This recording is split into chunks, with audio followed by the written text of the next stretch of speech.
shirkani oo ahaa mid looga arrinsanayay sidii loo horumarin lahaa isla markaasina loo soo dimeyn lahaa seeraha duurjoogta qaran ee Garale National Park oo ku yaala degmooyinka Mooyaale, Mubaarak iyo waliba Huded oo ka tirsan gobolka Liban ee deegaanka Soomaalida. Shirkani oo ka dambeeyay kadib daraasaad muddo qaadatay oo lagu sameeyay seeraha duurjoogta qaran ee Garale National Park ayaa waxa ka soo qayb galay shirkani mas'uuliyiin ka socotay heer federaal iyo heer deegaan oo ay kala hogaaminayeen wasiir ku-xigeenka xafiiska xoolaha beeraha iyo horumarinta reer miyiga ee dawladda deegaanka Soomaalida Mudane Cabdinuur Caliyow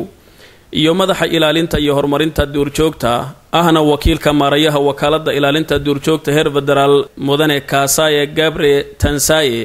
dhinaca kale kulankani ayaa waxa ka soo qayb galay qaybaha kala duwan ee bulshada ku nool degmooyinka Mooyaale, Mubaarak iyo Huded oo ay ka mid ahaayeen waxgaradka culimaadudiinka aqoon-yahanada dhalinyarada iyo waliba haweenka. ugu horeyntii furitaankii kulankani looga arrinsanayay sidii loo horumarin lahaa isla markaasina loo soo dimeyn lahaa seeraha duurjoogta qaran ee Garale National Park ayaa waxa ka hadlay madaxa xafiiska xuduudaha iyo xalinta khilaafaadka gobolka Liban ahna kusimaha gudoomiyaha gobolka Liban Mudane Xuseen Maxamed Xuseen isagoo ugu horeyntii madaxdii iyo waliba qaybihii kala duwanaa ee bulshada kulankani ka soo qayb gashay ku soo dhaweeyay kulankani wada tashiga waxaan maanta fureynaa barnaamijkan daraasaadka lagu sameeyay Garale National Park kaas oo daraasadiisa muddo dheer soo socotay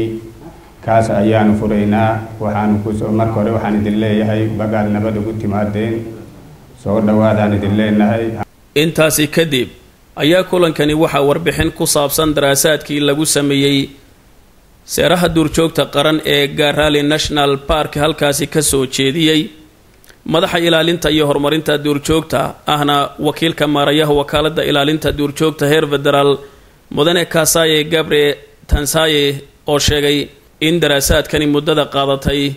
guulo wanaagsan laga soo hoyay isla markaasina ay diyaar u yihiin sidii bulshada ugala tashan lahaayeen dhul dalxiiseedkani duurjoogtu ku badan tahay oo u noqon lahaa mid miro dhal ah. Mudane Cabdinuur Caliyow oo ah ku-xigeenka wasiirka xafiiska xoolaha beeraha iyo horumarinta reer miyiga ee dawladda deegaanka Soomaalida oo isagiyo wafdiga hogaaminayay ka soo qayb galeen kulankani looga arrinsanayay sidii loo dardargelin lahaa isla markaasina looga horumarin lahaa seeraha duurjoogta qaran ee Garale National Park ayaa isaguna dhankiisa waxa uu warbixin dheeraad ah inaga siiyay kulankani iyo ujeedadiisa.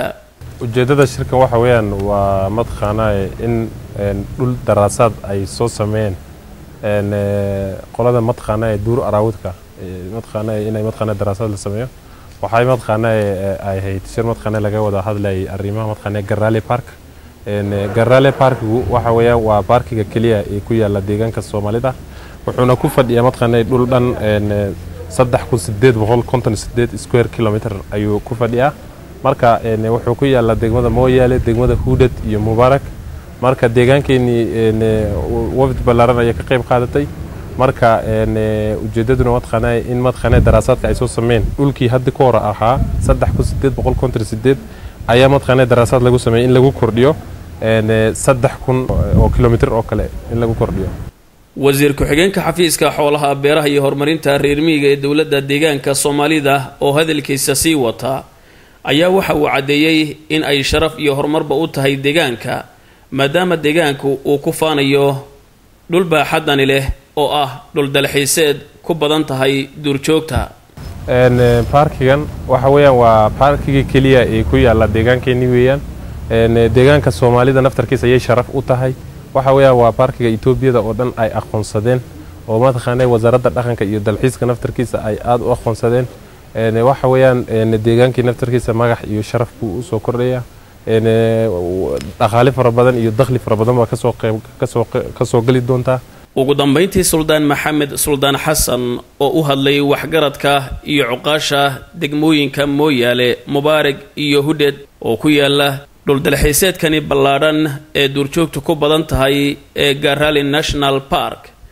ayaa waxa uu tilmaamay in bulshada ku nool degmooyinkani ku yaala dhul dalxiiseedkani ballaaran ee deegaanka Soomaalida uu ku faanayo ay diyaar u yihiin sidii ay u ilaalin lahaayeen duurjoogta iyo deegaankuba. deegaanka Soomaalida oo ah dhul aad u ballaaran isla markaasina uu leeyahay dhul dehan duurjoogtuna ay ku badan tahay. haddaba parkigani caalamiga ah ee Garale National Park oo ku yaala degmooyinkani Mooyaale, Mubaarak iyo waliba Hudad ayaa waxa uu noqonayaa parkiga ugu horeeyay dalkan Ethiopia loogu aqoonsado in ay ku nool yihiin xayawaanad aad u badan kana badan 36 xayawaan oo kala duwan. isla markaasina parkigani waxa loo aqoonsaday inuu yahay parkiga kaliya ay ku nool yihiin in ka badan 183 shimbrood oo kala nooc ah. waa park ku faanid mudan oo deegaanka Soomaalida uu leeyahay. maxamed xasan xaashi, telefishinka caalamiga ESTV, magaalada Mooyaale.